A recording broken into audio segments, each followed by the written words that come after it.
And we are back. We have the 3 seed in the LeBron region, Pascal Siakam of Toronto, going against the 11 seed in the region, perhaps an underseeded 11 seed, although Matt Moore might argue on that. Kristaps Porzingis, center or power forward maybe for the Dallas Mavericks. Both looked very good in their first round matchups, and we'll see here whether Porzingis' size advantage will continue to help him go far in this tournament. Matt, what are your thoughts on this game? What are your thoughts on this game? Because this is a Brian Mears game of big, tall people that that are big and tall. What are your thoughts on this? Yeah, it's another game. It's another player. Porzingis got DeMar DeRozan in the first game, and we sort of argued about it. Which is, I have the opinion where I think Porzingis actually would be okay in that first round matchup, even in real life, because DeRozan is no threat from beyond the arc. So Porzingis can essentially drop like he can in a pick and roll. Pascal Siakam is a better shooter than DeMar DeRozan, obviously, but what? From 3-point range, Matt. This is my entire point. From 3-point. There's like a whole. There is an area in between the rim and the 3-point range, and a lot of guys take those shots. Yeah, I know, but that's where Porzingis can just sit, and all of a sudden you're asking him to guard that area, and then if he has to recover to the rim, he's only recovering 4 or 5 feet, as opposed to guarding Damian Lillard outside, and all of a sudden he's got to recover 25 feet. You know, it's just a huge difference in where you can start your defense. So, what are your thoughts on this matchup? as you clearly think that Porzingis is a much different player than he has ever been in his NBA career. Well, he's still young, and he's been injured. Is he? He's still young, yes. How old is he? He's younger than 25, right? How old is Kristaps Porzingis? I'm gonna look this up. I'm looking it up right now. You keep an eye on the game. Give us some play-by-play while we're doing this. Kristaps is what, like 23? 24 years old. He turns 25 in August. Yeah. So it's not hit his peak yet, and obviously been a little stunted just by all the injuries. But and playing for the Knicks. And playing for the Knicks, yeah, it doesn't help. But has looked good in the Dallas system. I mean, we can talk about Luka all we want, but Matt, like you watch all these games. Did he not look good when Luka was out? He was scoring like 30 a game. Straight the schedule had a lot to do with that. That was sure, but he looked good. It was a lot. Like, also a lot of it's like why do you get Porzingis? It's like, for his defensive capability. They're one of the worst defensive teams in the league this year. Like, they are up there for bottom 5 defense in the league this season. They're not a bottom 5 defense. Get out of here. Okay, they're not bottom 5. They're not bottom 5, but amongst the playoff teams, who are the worst defensive teams that are in the playoffs when the season was suspended? The Nets. A lot of Nets the East defense. teams. No, the Nets defense was actually really good. They were, I think. Yeah, I'm against. They don't have Kristaps Porzingis, so. I'm just saying that I don't trust them in the playoffs. I don't trust Dallas in the playoffs. I do. I trust Luka. I don't trust. The Mavs defense really is, though. Like, when you look at the numbers, they're categorically horrible. I trust Carlisle.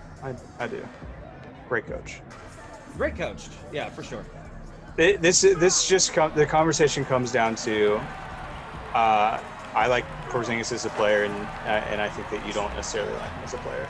And I've watched him. Like, you like Porzingis, and I've watched him play, and that's how that goes. I've watched him play too, and I like him. I'm kidding. No, I just think I think a lot of it is just that Porzingis, the idea of Porzingis has always extended beyond what he's actually been, and like 2K very clearly likes the idea of Porzingis and has incorporated that into who he is versus who he's actually been. Because who he's actually been. That's how it is for every young player. The conversation's always about their ceiling. It's not about their reality. I see, but I disagree with that, because like there are a lot of players that are actually legitimately that live up to they show those things and they do things. And Porzingis, it's always about look what he could do theoretically someday. And I I think he's really underrated as a rim protector. He's really good in that capacity. There's a 2-pointer. Is that from Porzingis? A pull-up 3 from KP there. Was it? Oh, that was a long 2 or a long 1, I think. Long 1.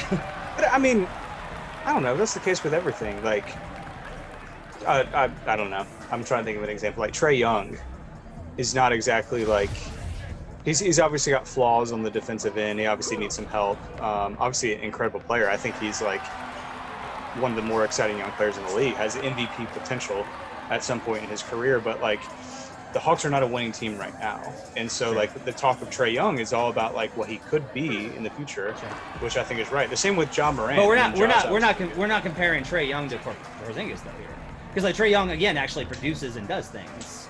So does Porzingis. He's much better in Dallas this year than you're giving him credit for.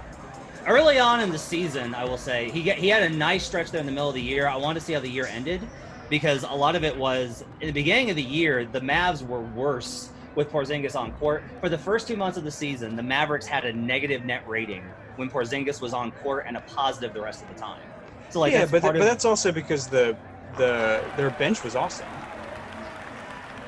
Okay, but that doesn't mean they also generally had an. They were more positive even with Luka on. I'm not talking about the differential. I'm talking about no. They were positive with Luka without KP, and like a lot of it was like their bench was awesome, but they were also just not good when KP was on the floor. It got better as the year went on though, and I think that they started to settle into actually getting along. Like I think that once he and Luka developed some chemistry, they started to be really powerful. I like KP as like a finisher, like when he's like a pick and pop weapon. By the way, he's gonna win this matchup which is insane. I like him as a pick and pop.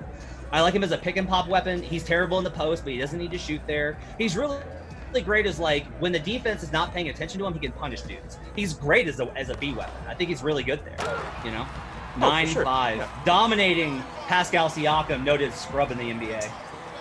Yeah, and maybe that's sort of the difference in our conversation. Like, at no point was I wanting Porzingis to be my tip of the spear on offense, be the number one option. Which, like, I think it's fine. You know, you have Luka. You don't need him to be. Right.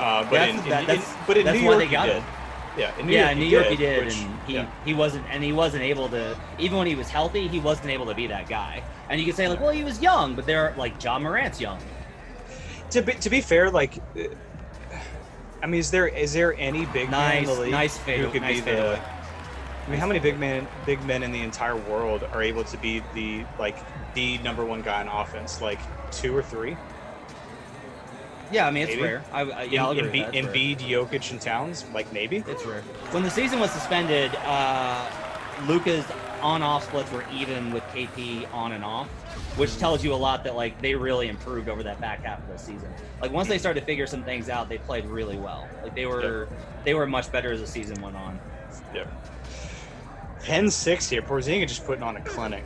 Yeah, see, they're doing that thing again that happened with the Jokic matchup where the bigger guy is just able to recover and swat like everything. 3 blocks. Yeah, there's game. Mm-hmm. All right, Kristaps Porzingis. I want to see this block number. What's the total? 14 blocks. 14 blocks on Pascal Siakam. That sounds right. That's what was the over under on blocks? I need you to tell me that that's what you think would happen in real life, Brian. You think that that's a realistic number?